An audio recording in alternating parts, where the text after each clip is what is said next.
মানুষের ইয়াং বয়সে মারা যাওয়া ভালো। আল্লাহর কাছে আমি চাই, আল্লাহ আমার দোয়া করেন মা, আপনার বলা ঠিক না, আল্লাহ যেন আমাকে ইয়াং বয়সে নিয়ে যায় মৃত্যুটা। মানুষের শেষ বয়সে কী পরিমাণ কষ্ট হয়। এই আমি প্রতি মাসে একটা করি মা, প্রতি মাসে একটা করে বয়স্ক বাবা মাগুলো দেখে বেড়াই। এই আজকেও দেখার কথা ছিল, কিন্তু আজকে সময় পাই নাই। কালকে যাবো বুঝছেন, এই তাকসার হাটে ওখানে এক বয়স্ক মহিলা খুবই অসুস্থ, বিছানা থেকে উঠতে না পারে, বয়স্ক মেলা হয়ে গেছে, ওনাকে দেখতে যাবো। তাই আমি 22টা, ওনাকে দেখলে 22 জন হবে, 22টা মহিলা মানুষকে দেখলাম, তা 22 জন অনুভূতি আমার মাঝে কাজ করে যে মানুষের ইয়াং বয়সে মারা যাওয়া ভালো মা, ইয়াং বয়সে মারা ভালো। মানুষের কিন্তু মৃত্যু হবেই, মৃত্যু কিন্তু মানুষের হবে, মৃত্যু সাথ দিতে পারবে কার? কোন মানুষের মারা যায়নি? কত সবাই মারা যাবে। তা মানুষের ইয়াং বয়সে মারা যাওয়া ভালো। আল্লাহ যেন আমাকে, হ্যাঁ আল্লাহ যেন আমাকে ইয়াং বয়সে আল্লাহ ইয়াং বয়সে মারে মা। এই বললাম যে মানুষগুলো দেখে বেড়াই, কি যে কাকুতি মিনতি শুনি। আল্লাহ ইয়াং বয়সে তো আল্লাহ মারে মারে। মানুষের শেষ বয়সে খুব কষ্ট হয়, শেষ বয়সে খুবই কষ্ট হয়, শেষ বয়সে মানুষের খুবই কষ্ট হয়। আর এখনকার সন্তানরা তো বাচ্চা কাচ্চা দেখে না। আপনি বলেন, যদি আমি না থাকতাম তা আপনার অবস্থাটা কি হইতো? আপনি একটু বোঝেন, আপনার অবস্থাটা কি হইতো বলেন, আমি তো না থাকতাম। এই আমি আপনার জন্য খাবার নিয়ে আসলাম, এগুলো এই পেয়ারা নিয়ে আসছি, এই পেয়ারা নিয়ে আসছি, এই পেয়ারা নিয়ে আসছি, তারপরে আটা নিয়ে আসছি,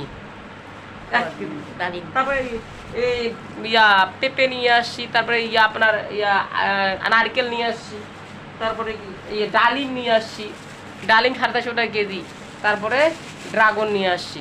এখন আপনি বলেন, আমি তো না থাকতাম আপনার অবস্থাটা কি হতো? আপনি একটু ভাবেন, আপনার অবস্থা, আপনি খাইতে পারতেন? আপনি অটোমেটিক মারা দিতেন, অটোমেটিক কষ্ট হইতো আপনার প্রচণ্ড। এই জন্য আগে নিজের জীবন, আমরা অনেকে ভুল করে বাচ্চা কাচ্চার জন্য। প্রবাসে থাকার পর 45 বছর ছিল প্রবাসে, সম্পদ করছে বাচ্চা কাচ্চার জন্য, বাচ্চা কাচ্চা বের করে দিল, বাড়ি থেকে বের করলে অহরহ ঘটনা ঘটতেছে, অহরহ ঘটনা ঘটতেছে এগুলা। আর আমরা বাচ্চা কাচ্চা মানুষ করতে গিয়ে বাবা মারা খাই না, খালি সন্তান নিয়ে মরে থাকি, সন্তান বাচ্চা কাচ্চার জন্য। এটা কি সত্য তো নাকি? না খেয়ে সন্তান বাচ্চা কাচ্চার জন্য মরে থাকি শেষ বয়সে। হ্যাঁ, শেষ বয়সে এই সন্তানটাই তাদের বাচ্চা কাচ্চা দেখে না। যাই হোক মা, একটা গান হবে, ও আম্মা জান, একটা গান হবে।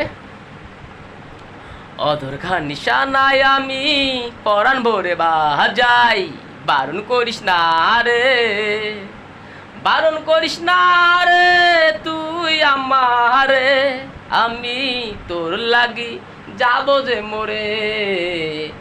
অধর গান নিশানায় আমি পরাণ ভরে বাজাই, বারণ করিস না রে, বারণ করিস না রে তুই আমারে, আমি তোর লাগি যাব যে মরে। সত্য কথা মা, আমি তো না থাকতাম আপনার প্রচন্ড কষ্ট হইতো। এইরকম কইতাম কথাটা, আপনি কি ফেলাই দিলেন? না, আমি তো না থাকতাম আপনার প্রচন্ড কষ্ট হইতো, প্রচন্ড। তা বুঝতে পারতেন যে আসলে আশেপাশে দেখেন, তাকান। তা মানা করিয়েন না মা, 22 জন মানুষও দেখলাম